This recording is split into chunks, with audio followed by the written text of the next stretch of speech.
सोनिया गांधी के खिलाफ एक केस दाखिल किया, जो कि सोनिया गांधी 2004 के पार्लियामेंट चुनाव से पहले करीमनगर में आके एक तेलंगाना के लोगों को एक वायदा किया कि हम जो है अगर सत्ता में आएंगे तो तेलंगाना देंगे, और इसकी वजह से यहाँ तेलंगाना के लोगों ने कांग्रेस को सत्ता में लाया, और उसके आने के बाद जो है इन्होंने तेलंगाना नहीं दिया, जिसका वजह से तेलंगाना के सैकड़ों number of 100 of student, police, advocates जो है सुसाइड कर लिया और तेलंगाना नहीं आया अभी तक। इसका जो मुख्य कारण है कांग्रेस पार्टी है, और कांग्रेस पार्टी के जो मेन अध्यक्ष है, प्रेसिडेंट है, सोनिया गांधी है।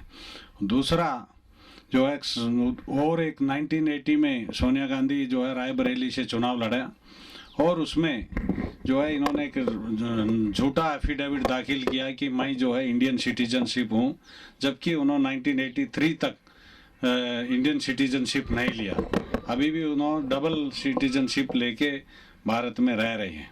इसी प्रकार राहुल गांधी जो है, वो उनका बेटा है, उसको उन्होंने next prime minister candidate project कर रहे हैं, और ये जो है अभी भी डबल सिटीजनशिप लेके इंडियन और इटली का सिटीजनशिप लेके भारत में रह रहे, और उन्होंने अभी इंडिया में जो है उसका नाम राहुल गांधी है और इटली में राहुल विंसी है।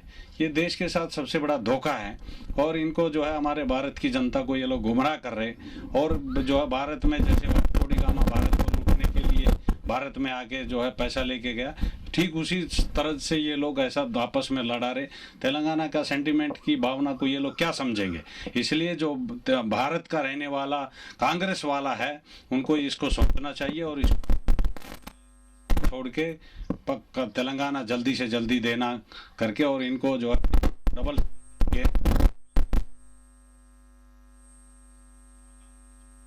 మెజిస్ట్రేట్ గారి ఎదురుగా సతీష్ అగర్వాల్ గారు బీజేపీ నుంచి హైదరాబాద్ ఎంపీగా కంటెస్ట్ చేశారు. అతను ప్రైవేట్ కంప్లైంట్ ఈరోజు దాఖలు చేయడం జరిగింది.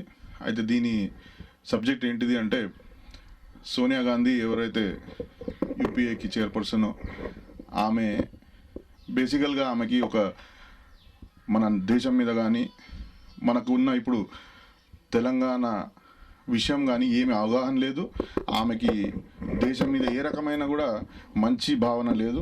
మన తెలంగాణలో చనిపోయిన ఎంతోమంది సోదరులు, ఎంతోమంది అమరవీరులు, వీళ్ళందరి బాధ అనేది ఆమెకి అర్థం కాదు. ఎందుకంటే ఆమె ఒక ఇటలీ దేశస్తురాలు. ఆమెకి ఇటలీ దేశస్తురాలు, ఆమె సిటిజన్షిప్ అక్కడ ఉండకుండా కూడా ఇప్పుడు భారతదేశంలో వచ్చి ఆమె ఎలక్షన్ గెలిచి ఆమె ఒక కాంగ్రెస్ని కూడా మిస్లీడ్ చేస్తూ, ఎలక్షన్ కమిషన్ని మిస్లీడ్ చేస్తూ తప్పుడు డాక్యుమెంట్లు ఫైల్ చేయడం జరిగింది. రాహుల్ గాంధీ కూడా రాహుల్ విన్సీ అని పేరున్నది, ఆయనకి ఇటలీ పాస్పోర్ట్ ఉన్నది. ఇవన్నీ కూడా సుబ్రహ్మణ్యం స్వామి గారు ఎన్నోసార్లు చెప్పడం జరిగింది, కానీ ఒక ఎఫ్ఐఆర్ దర్జ్ కాని వలన, లెటర్ రాగటరీ రాని వలన ఆమె మీద ఎటువంటి చర్య తీసుకోవడం జరిగింది. ఇది సమస్తం, ఇది ఏ రకమైన పార్టీ కాకుండా కూడా అందరు సమస్త భారతదేశం పౌరులందరూ ఈ విషయాన్ని గమనించండి. ఈమె సోనియా గాంధీ మన దేశస్తురాలు కాదు. ఆమెకు ఎందుకండి భావన ఉంటుంది? క్రికెట్ టీంలో వేరే దేశంతో మనం క్రికెట్ ఓడిపోతే ఎంతమంది మనము భారతదేశంలో బాధపడతాము. ఈమెకు ఆ బాధ, అట్లాంటి బాధలు ఉండవు.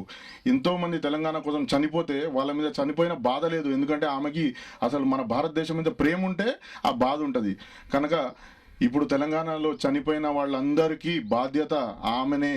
306 ఐపీసీ కింద అబెట్మెంట్ టు కమిట్ సూసైడ్ అంటే ఈమె స్పీచ్ నమ్ముకొని అందరు ఆమెను గెలిపించారు, కాంగ్రెస్ని గెలిపించారు. కానీ కాంగ్రెస్ ఎమ్మెల్యేలు, ఎంపీలు కూడా పాపం వాళ్ళు మన తెలంగాణ వాళ్ళకి చెప్పలేని పరిస్థితులు ఉన్నారు వాళ్ళు కూడా. ఎందుకంటే అసలు వీళ్ళందరూ పోయి పాపం మేము రిజైన్ చేస్తామన్నా కూడా ఆమె తెలంగాణ ఇస్తలేదు. అంటే తెలంగాణ ఇయ్యడము నిజం కూడా కాంగ్రెస్దే బాధ్యత. కానీ కాంగ్రెస్లో ఉట్టి మోనోపలి ఈమె సోనియా గాంధీ నడిచే విషయం అందరికీ తెలుసు. ఈ కంప్లైంట్ వేసిన తర్వాత సతీష్ అగర్వాల్ కానీ నాకు కానీ ఎవరికైనా ఏం జరిగినా కూడా దానికి బాధ్యత సోనియా గాంధీదే అని చెప్పి ఈ రకంగా నేను తెలియజేస్తూ, ఇలాంటి పిటిషన్లు దయచేసి భారత మాత మీద, మన తెలంగాణ మీద ఎవరికైతే పౌరుషం ఉందో, మన తెలంగాణ తెచ్చుకోవాలనే ఉద్దేశం ఉందో, మన భారతీయత మీద ఎవరికైతే ఆశ ఉందో వాళ్ళు తప్పకుండా ఈ విషయమై ఇంకా కూడా పిటిషన్లు ఫైల్ చేసి సోనియా గాంధీ లాంటి వాళ్ళు విదేశీయులు వచ్చి మన దేశాన్ని పైసలు కానీ మన వ్యవస్థను కానీ ఏ రకంగా అయితే కరప్ట్ చేస్తారో దీనికి అందరూ స్పందించాలి. ఏ దేశంలో కూడా మన హిందువులకి మన భారతీయులకి ఏ రకమైన ఎంకరేజ్మెంట్ లేదు, వాళ్ళు పొలిటికల్గా ఇన్వాల్వ్ కాలేరు. కానీ ఈమెను ఇటలీ దేశస్తులైనా కూడా మనం అందరము ఆమెకు ఒక పట్టం కట్టి ఈనాటి దేశ పరిస్థితి ఈమె వల్లనే జరుగుతుంది. గోహత్య కానీ ఇంకా ఏ రకమైన మత మార్పులు కానీ ఇవన్నీ ఈమెనే కారణము కనుక ఈమెను తప్పకుండా ఎండగడదాము. ఈమెని సెక్షన్ 5 ఆఫ్ సిటిజన్షిప్ యాక్ట్ 1955 ప్రకారము ఆమె డ్యూయల్ సిటిజన్షిప్ ఉంది. భారతదేశంలో డ్యూయల్ సిటిజన్షిప్ లేదు. ఆమె ఇటలీ సిటిజన్షిప్ ఇంకా నడిపిస్తూ మన సిటిజన్ లాగా ఓటర్ లిస్ట్లో కూడా పేరు నమోదు చేయడం జరిగింది. ఒక విషయం గమనించాల్సింది ఏంటంటే ప్రజలు సమస్త భారతదేశంలో ఏమంటే రాజీవ్ గాంధీ గారు చచ్చిపోతే అతనికి వచ్చిన డబ్బంతా ఎక్కడ పోయింది? స్విస్ బ్యాంక్లో 14th రిచెస్ట్ పీపుల్ ఏదైతే స్విస్ మ్యాగజైన్లో ఇచ్చారో దాంట్లో 14th richest person Rajiv Gandhi గారు. రాజీవ్ గాంధీ చనిపోయిన తర్వాత అతని డబ్బంతా ఎక్కడ పోయింది? మరి భారతదేశంలో ఆమె ఉంటూ ఆమె భారతదేశంలో ఉన్న డబ్బంతా తీసుకెళ్లి బ్లాక్ మనీ ఒక దగ్గర దాచిపెడుతుంటే మనం ఎందుకు గమ్మునుండాలి? మన దేశం డబ్బు మనం తెచ్చుకుందాము, మన ప్రజలందరూ భారతదేశంలో ఉండాలి. అందరం దీన్ని ఖండించి ఈ యొక్క ఇట్లాంటి కంప్లైంట్లు ఇంకా ఫైల్ కావాలని నేను కోరుకుంటున్నాను.